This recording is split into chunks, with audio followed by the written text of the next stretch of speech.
வணக்கம் என் தாயக உறவுகளே. நான் உங்கள் ஆர்கே ரஜி. இன்றைய மாலை பொழுதில் உங்களை சந்திப்பதில் மிக்க மகிழ்ச்சி அடைகிறேன். தொடர்ச்சியாக எங்களுடைய காணொலிக்குள் போகிறதுக்கு முன்னாக ரஜி பிளாக் யூடியூப் சேனலுக்கு நீங்கள் இதுதான் முதல் தடவையாக இருந்தால் கட்டாயம் சப்ஸ்கிரைப் பண்ணுங்கள், லைக் பண்ணுங்கள், பக்கத்தில் இருக்கிற பெல் பட்டனையும் கிளிக் பண்ணுங்கள். அப்பத்தான் நான் போடுகிற ஒவ்வொரு காணொலிகளும் உங்களை வந்து சேரும். பாருங்கள், வீடியோக்குள் போகலாம்.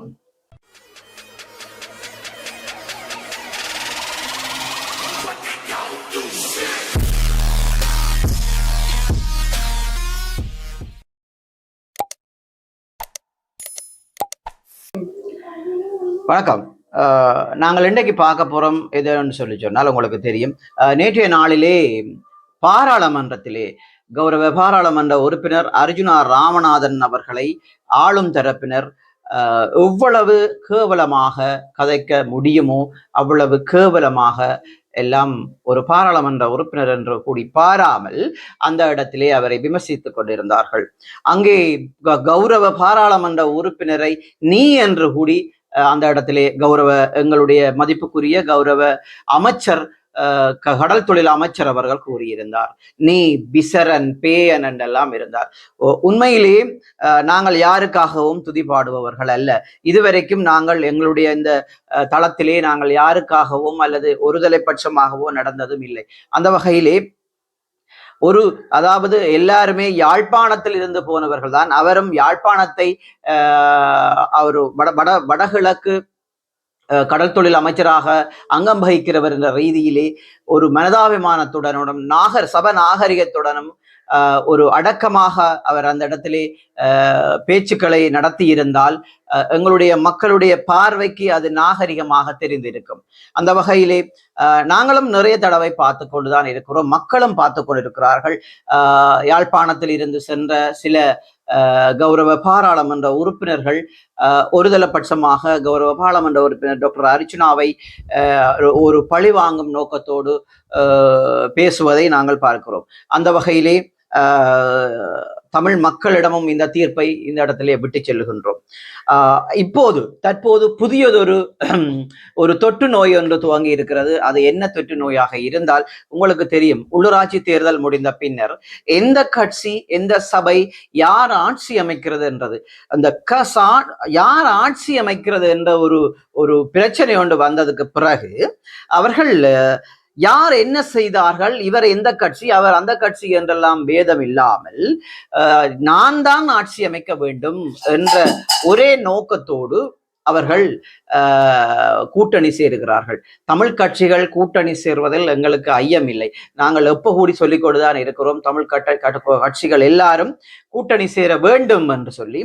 ஆனால் தற்போது தமிழ் மக்களுக்கும் சரி, உலகில் வாழுகிற புலத்தில் வாழுகிற எல்லா தமிழ் மக்களும் உங்களுக்கு தெரியும், நேற்றைய நாளிலே செம்மணி பகுதியிலேயே ஒரு மாபெரும் ஆர்ப்பாட்டம் ஒன்று நடந்தது. அந்த ஆர்ப்பாட்டம் என்னத்துக்காக நடந்தது? இன்றும் 3 வயது குழந்தைகளுடைய எலும்புக்கூடுகளும் மீட்கப்பட்டிருக்கிறது. மொத்தமாக 20 எலும்புக்கூடுகள் அந்த இடத்திலே மீட்கப்பட்டிருக்கிறதாக இன்றைய தகவல்கள் தெரிவிக்கின்றன. அந்த வகையிலே இந்த எலும்புக்கூடுகள் எப்படி வந்தன? வெறுமனவே நாங்கள் ஸ்ரீலங்கா அரசாங்கத்தை சாட முடியாது என்று வல்லுநர்கள் கூறி வருகிறார்கள். அப்படியாக இருக்கும் பட்சத்தில் இந்த எலும்புக்கூடுகள் எப்படி அந்த இடத்திலே வந்தன? யார் அதற்கு காரணமாக இருந்தார்கள்? அந்த நேரத்தில் இராணுவத்துடன் யாரெல்லாம் சேர்ந்திருந்தார்கள் என்பதை தமிழ் மக்கள் அறிவார்கள். இதன் தொடர்ச்சியாக, இது தொடர்ச்சி பயணமாக தற்போது கண்கட்ட பிறகு சூரிய நமஸ்காரம் எதற்கு என்ற மாதிரி எல்லாம் முடிந்து விட்டது. தமிழர்களுக்கு எல்லாமே முடிந்து விட்டு தற்போது சில கட்சிகள் தங்களுடைய சுய லாபத்துக்காக ஒன்று சேருகிறார்கள் என்று மக்கள் விசனம் தெரிவித்து வருகிறார்கள். உங்களுக்கு தெரியும், முகநூல்களிலே மக்கள் ஒவ்வொருத்தரை பற்றியும் ஒவ்வொரு வசனங்கள் எழுதி வருகிறார்கள். அவர் அதை செய்தார், இவர் இதை செய்தார் என்று. இன்றைய நாளிலே கௌரவ பாராளுமன்ற உறுப்பினர் மதிப்புக்குரிய கஜேந்திரகுமார் அவர்களும் ஒரு ஊடக சந்திப்பை ஒன்று நிகழ்த்தியிருந்த அந்த ஊடக சந்திப்பின் ஒரு பகுதியையும் இந்த காணொலியில் இணைக்கிறோம். அது சம்பந்தமான தெளிவான விளக்கத்தையும் நீங்கள் பார்வையிடலாம். அதில் அவர் என்ன குறிப்பிட்டிருக்கிறார் என்பதையும். நேற்றைய நாளிலே கௌரவ முன்னாள் பாராளுமன்ற உறுப்பினர் கௌரவ டக்ளஸ் தோவானந்தா அவர்களும் எங்களுடைய கூட்டமைப்பினர் ஒரு சிலரும் அந்த இடத்து சந்திப்பிலே கலந்து கொண்டிருக்கிறார்கள். அவர்கள் 2 கட்சிகளும் ஒன்றிணைவதாக அறிவித்திருக்கிறார்கள். இந்த வகையிலே நாங்களும் ஒன்றை குறிப்பிட்டிருக்கிறோம்.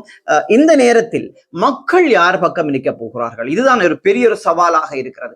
எங்களுடைய தமிழ் மக்கள் நிறைய அவலங்களையும் அட்டூழியங்களையும் அநியாயங்களையும் தமிழர்களுக்கு எதிரான ஒரு இனத்துக்கு எதிரான அடக்குமுறைகளையும் தாண்டி வந்தவர்கள் என்ற அடிப்படையிலே எங்களுடைய மக்கள் உலகத்திலேயே நாங்கள் சொல்ல போனால் எங்களுடைய மக்கள் மாதிரி யாரும் அநியாயங்களையும் அட்டூழியங்களையும் சதப்பிண்டங்களுக்கு மேல் ஏறி வந்தவர்களையும் உலகத்தில் யாரும் இருக்க மாட்டார்கள் என்றால் நாங்கள் நினைக்கின்றோம்.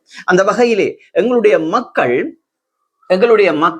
ஒரு சரியான முடிவை எடுப்பார்கள் என்று நான் நினைக்கிறேன். என்னன்னு சொன்னால் இது ஒரு பெரிய ஒரு படிப்பு, பெரிய ஒரு பல்கலைக்கழகத்திலே பயின்று வந்தவர்களாம் தமிழ் மக்கள் என்று கூற முடியும். அந்த வகையிலே நாங்கள் கூறுகிறோம் என்னன்னா சிறப்பான ஒரு முடிவை எங்களுடைய தமிழ் மக்கள் எடுப்பார்கள் என்று நாங்கள் நினைக்கிறேன். நடக்க இருக்கின்ற இந்த வடமாகாண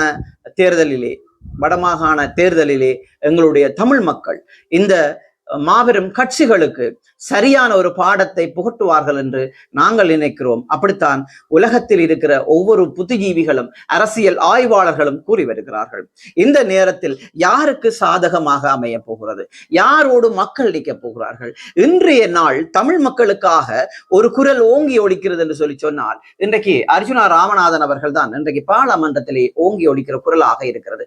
அது நாங்கள் வெறுமனவே நாங்கள் வாய் வீச்சாக சொல்லவில்லை, இதை நடத்தி வருகிறார். ஒவ்வொரு நாளும் பாராளுமன்றத்திலே இன்றைக்கு எங்களுடைய தமிழ் மக்களுக்காக குரல் கொடுப்பவர் அர்ஜுனா ராமநாதன் தான் இருக்க வேண்டும்.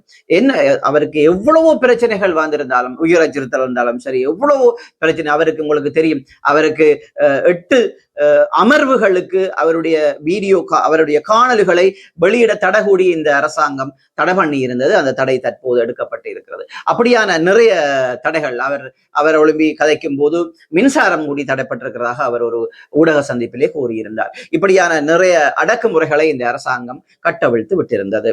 அப்படி இருந்தும் நேற்றைய நாளிலும் கூடி எங்களுடைய பாராளுமன்ற உறுப்பினர் கௌரவ அர்ஜுனர் ராமநாதன் அவர்களை நிறைய 2 எங்களுடைய தமிழ் கௌரவ பாராளுமன்ற உறுப்பினர் அவர்களும் கௌரவ அமைச்சர் அவர்களும் ஒரு ஏற்றுக்கொள்ள இயலாத முறையில் அவரை பேசியதை நாங்கள் கேட்டிருந்தோம். மக்களும் முகம் சொலிக்கும் முகமாக இதை செய்திருக்கிறார்கள் என்று சில ஊடகங்களை நாங்கள் காணக்கூடியதாக இருக்கிறது.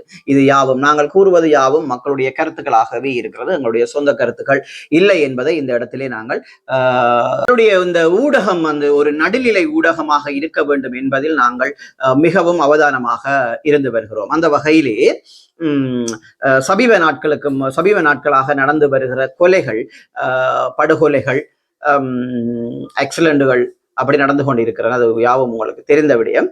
உங்களுக்கு தெரியும், சுவர்ணலதாவின் இறந்த அமரர் சுவர்ணலதாவின் இறப்பு எப்படி நடந்தது என்று மக்கள் யாவரும் அறிவார்கள். ஆனால் அந்த வகையிலே அவர் இறந்து விட்டார், ஆனால் இறந்தவரை வைத்து யாரும் எதுவும் பண்ணக்கூடாது என்ற ஒரு வகையிலையும் எனக்கு தற்போது கிடைத்த ஒரு செய்தி, அதாவது பிந்தி கிடைத்த செய்தி என்றுதான் கூற வேண்டும். அதை எதுவென்றாலும் அது யார் பிழைவிட்டாலும் அதை வெளியில் கொண்டு வர வேண்டிய அவசியம் எங்களிடம் இருக்கு என்ற ஒரு நோக்கத்தோடு தான் இந்த செய்தியையும் வெளியில் விடுகிறேன். அந்த வகையிலே அதாவது சுவர்ணலதாவின் காதலன் என்று சொல்லப்படுகின்ற அந்த அருட்குமரன் என்ற நபர் அவர் என்ன செய்திருக்கிறார் என்று சொல்லி சொன்னால், இந்த சுவர்ணலதாவின் கணவருக்கும் சுவர்ணலதாவுக்கும் கடந்த காலங்களில் சில பிழைகளை ஏற்றுக்கொண்டு ஒன்றாக வாழ்வதாக கூறியிருந்தார்கள். அப்படித்தான் வாழ்ந்து கொண்டிருக்கிறார்கள். பின்னர் சுவர்ணலதா என்ன செய்திருக்கிறார் என்று சொல்லி சொன்னால், இந்த அருட்குமரன் என்பவரை விலத்தி நடந்து இருக்கிறார். அவருக்கு நிறைய அட்வைஸ்களை, அதாவது எடுத்து கூறியிருக்கிறார். ஓகே, நான் தெரியாம இந்த பிள்ளைகளை விட்டேன், இனிமேல் இந்த பிள்ளைகளை நான் விடுவது தயாராக இல்லை, நான் எனது கணவர் எனது குடும்பம் என்று இருக்க போகிறேன், தயவு செய்து என்னுடைய வாழ்க்கைக்கு நீர் வர வேண்டாம், நான் விட்ட பிள்ளைகள் எல்லாம் மன்னிப்பு கேட்கிறேன் என்று சொல்லியும் அந்த அமரர் சுவர்ணலதா அவர்கள் அந்த அருட்குமரன் என்பவரிடம் கூறியிருக்கின்றார். அருட்குமரனும் தொடர்ச்சியான ஒரு வன்முறையான முறையிலேயே சில இடங்களிலே அவர் பாவித்து இருக்கின்றார். அந்த வகையிலே தொடர்ச்சியாக சுவர்ணலதா தன்னை ஒதுக்குறார் என்று தெரிந்த பின்னரே இவர் தன்னுடைய இருந்த ஆதாரங்களை, அதாவது சுவர்ணலதாவின் கணவரிடம் அனுப்பி இருக்கிறார். இப்போதுதான் எங்களுக்கு தெரிகிறது யார் பக்கம் பிழை இருக்கிறது என்று சொல்லி. ஆனால் அமருடைய ஆத்மா சாந்தி அடைய நாங்களும் இந்த நேரத்தில் பிரார்த்திக்கின்றோம். இது பிந்தி கிடைத்த தகவல். அதனாலே நாங்கள் இந்த தகவலையும் இந்த நேரத்தில் குறிப்பிட மறக்கக்கூடாது என்றதற்காக இந்த தகவலை குறிப்பிடுகிறோம். முழுக்கவே சுவர்ணலதாவையும் சுவர்ணலதாவின் கணவரையும் இந்த பிரச்சனைக்கு கொண்டு வரத்துக்கு காரணம் அந்த சுவர்ணலதாவோடு தொடர்பில் இருந்தவரே என்பது சுவர்ணலதா தற்போது அவரை ஒதுக்கி வைத்ததாகவும் அங்கிருக்கும் செய்திகள் தெரிவிக்கின்றன. இதன் தொடர்ச்சியாக நடந்து கொண்டிருக்கின்ற இந்த உள்ளூராட்சி தேர்தலின் பின்னர் யார் ஆட்சி அமைக்க போகிறது என்ற அதன் தொடர்ச்சியாக இந்த கட்சிகள் ஒன்றிணைவதை நாங்கள் பார்க்கக்கூடிய அந்த வகையிலே நாங்கள் இன்று முகநூலில் ஒரு நபர் ஒருவர் இந்த பதிவை இட்டிருந்தார். அந்த பதிவை இந்த இடத்திலே நான் கூற விரும்புகிறேன். மீண்டும் அர்ஜுனாவிற்கு ஒரு நல் வாய்ப்பு வந்திருக்கிறது என்று அந்த முகப்புத்தகத்திலே எழுதியிருக்கிறார். அவர் மேலும் தெரிவிக்கையில், பாராளுமன்ற தேர்தலில் அமோக வெற்றி பெற்று வைத்தியர் அர்ஜுனா அவர்களுக்கான ஆதரவு இன்று வரை நாளுக்கு நாள் அதிகரித்து வருகிறது என்றது யாவரும் அறிந்த உண்மை. அந்த வகையில் தற்போது தமிழ் தேசிய பிறப்பில் பிரதான தமிழ் தேசிய கட்சிகளான தமிழரசு கட்சி மற்றும் தமிழ் தேசிய முன்னணி என்பன மேற்கொள்ளும் சந்தர்ப்பவாத சுயநல அரசியல்களால் மக்கள் தற்போது அர்ஜுனா பக்கம் சாய தொடங்கியுள்ளார் என்றும் அவர் அதுல இதனை வைத்தியர் அர்ஜுனா தனக்கான ஒரு நல்ல வாய்ப்பாக எடுத்து எதிர்வரும் மாகாண சபை தேர்தலில் வெற்றி பெறுவதற்கான நம்பிக்கை நட்சத்திரமாக மக்கள் மத்தியில் உருவாகியும் உள்ளார். அர்ச்சனாவிடம் உள்ள ஒரே பலம் மக்களுக்கான குரலாக பாராளுமன்றில் ஒலிப்பதுதான். சில சமயங்களில் அதனையே பலவீனமாகவும் கருதலாம். ஏனென்றால் அதனை வைத்துத்தான் அவர் மீது அடக்குமுறைகளை பிரயோகிக்கின்றனர். மக்கள் குரல் என்ற விடயத்தை அவர் கைவிட மாட்டார் என்பது திண்ணம். அர்ஜுனாவின் தோளுக்கு நாம் தோள் கொடுத்து அவரை பலப்படுத்துவோம். மக்கள் தற்போது தாமாகவே பேசிக் கொள்கிறார்கள். அர்ஜுனா போன்ற கோட் சூட் போட்ட ஒரு சிஎம் எங்களுக்கு கிடைத்தால் நல்ல வாய்ப்பு என்று, இது அர்ஜுனாவுக்கும் நல்ல வாய்ப்பு தான் என்று சொல்லி ஒரு அன்பர் ஒருவர் இந்த தன்னுடைய முகநூல் பக்கத்திலே எழுதியிருக்கிறார். அதையும் இந்த இடத்திலே குறிப்பிட்டிருக்கின்றேன். தற்போது கிடைத்த ஒரு செய்தி என்றுதான் கூற வேண்டும். எங்களுடைய அரசாங்கம் மாட்டை கடிச்சு கடைசியா எங்கள் கடிக்கிறதுக்கும் ஆரம்பமாகி விட்டது. சமீப காலத்திலே வடமராட்சி கிழக்கு பகுதியிலே தாளையடி செம்மியம்பெற்று அந்த பகுதிகளிலே தனியார் காணிகளையும் அல்லது சுகரித்திருந்தார்கள். அந்த வகையிலே இன்றைய தினம் எனக்கு கிடைத்த செய்தியின் தகவலின் அடிப்படையிலே மணல்காடு, குடத்தனை வடக்கு, பெட்பதி போன்ற கிராமத்துகளுக்கு சவுக்குக்கு உட்பட்ட காட்டு துண்டை, அதாவது குறிப்பிட்ட 300 ஏக்கர் காணிகளை அரசாங்கம் தங்கள் வசப்படுத்த போவதாகவும் ஒரு தகவல் கிடைத்திருக்கின்றன. இந்த தகவலை மக்களாகிய உங்களுக்கு நாங்கள் அறிய தருகிறோம். அந்த 300 ஏக்கர்களையும் தங்கள் வசப்படுத்தி அதில் இருக்க வெளிநாட்டில் இருந்து வருகிறவர்கள் சொகுசான விளையாட்டுகளை விளையாடுவதற்காக ஒரு விளையாட்டு மைதானம் அமைப்பதற்கு இந்த இடம் பயன்பட போவதாக அங்கிருந்து வரும் தகவல்கள் தெரிவிக்கின்றன. இது மக்கள் கவனத்துக்கு இந்த இடத்திலே தெரிவித்துக் கொள்கிறோம். இவ்வளவு நேரமும் எங்களுடைய காணொலியூடாக இணைந்த உங்களுக்கு நன்றி கூறிக்கொண்டு இன்னும் ஒரு காணொலியில் உங்களை சந்திக்கும் வரை உங்களது விடைபெறும் நான் உங்கள் RK ரஜி.